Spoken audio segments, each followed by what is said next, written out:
Carnales de Soundcheck, nos encontramos en un momento muy especial. Una gran banda acompañada de un músico legendario se van a estar presentando aquí en la República Mexicana. Ellos tienen nuevo material discográfico. Estamos hablando de The Crypt. First of all, thank you very much for the time of this interview. That's all right. Gracias. Johnny, it's an honor to have you here. Hi, nice to be here. Nice to talk with you. And now, talking first of all about the title. I mean, the album is great, but the title, Men's Need, Woman Needs, Whatever. I know that it's two different songs, Man Needs, Woman Needs, but who came with the idea to put it together? That was a fluke, you know, like we got the album title before the two different songs ended up like that. So it kind of became a very loose concept record, you know.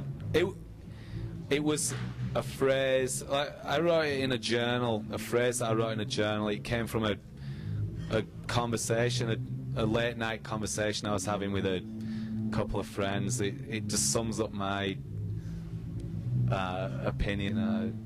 Now, if you compare it with the creating process of the New Fellas album, how could it be, or how much of a difference it is?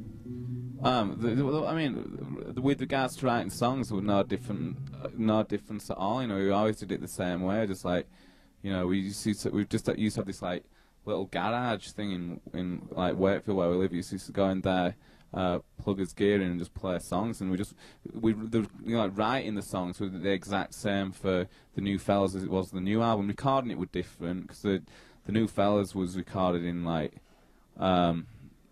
You know, recording sessions were certainly different in the fact that they were more cohesive for this record. You know, we made this record in like 6 weeks in Canada, whereas the New Fellas the sessions were kind of fraught and like very fragmented. We recorded it in like 3 or 4 different sessions, all at the same place with Edwin Collins in London, but like over the period of about 3 or 4 months, really, we just kept.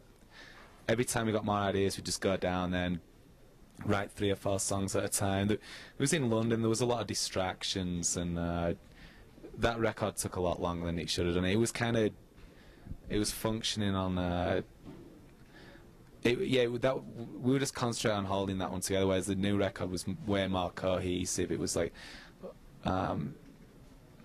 that was the first time actually we've ever recorded a record all in one go. But also we did stuff like for the latest record we did a song with Lee Ronaldo from Sonic Youth. We'd never collaborated with anyone in the past, so that would have been different. We had collaborated with people, but not on the album. I guess so, yeah, but not on the album. So that was kind of like a bit different. You know, we like flew out and like met up with Lee in New York, and you know that was just a case of that kind of came together just by.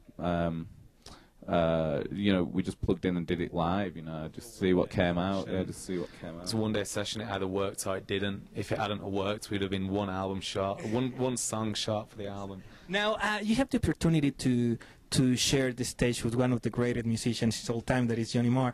How do you get in touch with him?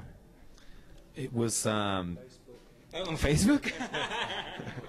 Yeah. Well, you know, me and Johnny can like. It's funny, like Johnny has lived in Manchester, you know, for forever, and we lived in Wakefield forever. But so we only lived like an hour apart from each other, but we never met, you know. And so yeah, we met in Portland, Oregon, which is so far away from where we both lived, but we both happened to be living there at the time, so that's how we met up.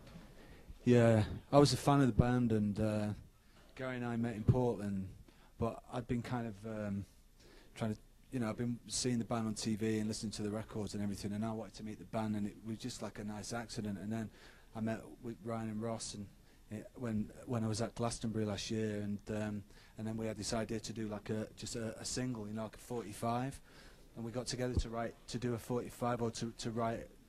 To collaborate on that, and we just wrote too many things, and it took off really well. Within a week it sounded like a proper 4-piece band, so we thought, well, what would be the point in stopping? And yeah, it just seems a bit like putting off your nose. It just seems a bit stupid, doesn't it, to stop.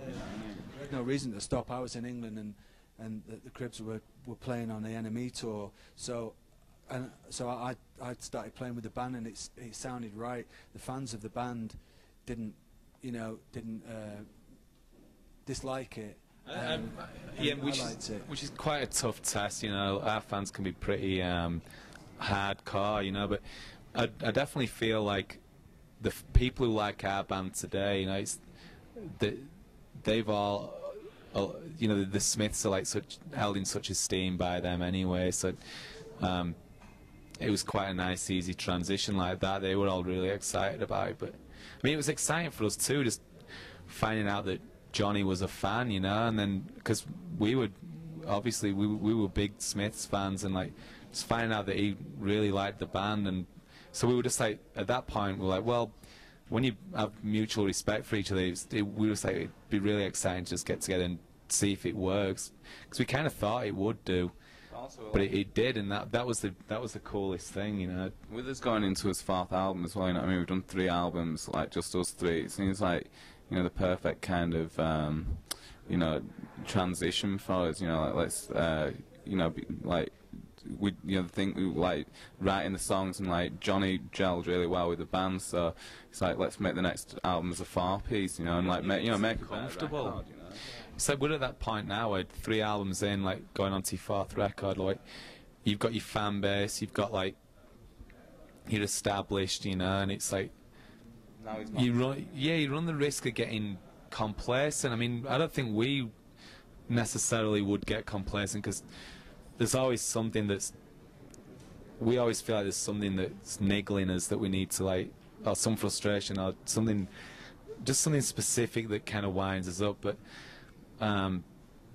Cribs are never good. satisfied. Yeah. Right? And I'm never satisfied, and whatever it is we're looking to do is to give us some sort of satisfaction, and we'll probably never ever get it. You know? Get a few moments of satisfaction.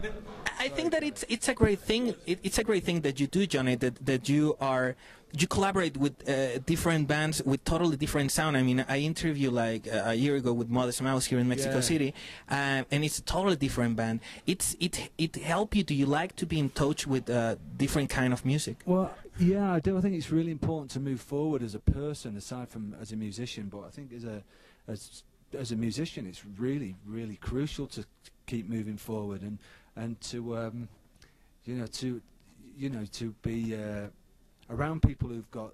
We have very, very similar ideas, and we have the same kind of ideology, coming from where we come from, and for a number of reasons, really. But mostly because of the records we like. But still, I think you need to be around. It's important to be around interesting people, I think. And there's not that many interesting people around, and I'm very, very fortunate in that the people I've worked with, and so with the Cribs, I'm around people who give me stimulation. Off stage as well. It's really important off stage. Johnny will get in the van, like we're doing, like the ethic of our band has always been to try and avoid, being frivolous and just, getting caught up in these rock star trappings that people seem to, get caught up in. We're like, so we always try and never to use a tour bus, so we use just this little van that we've got, like, just that we've always used from the very early days, and like, back to basics. Yeah, like, and it's just great, Johnny gets in the van, like, we just it's like a proper gang.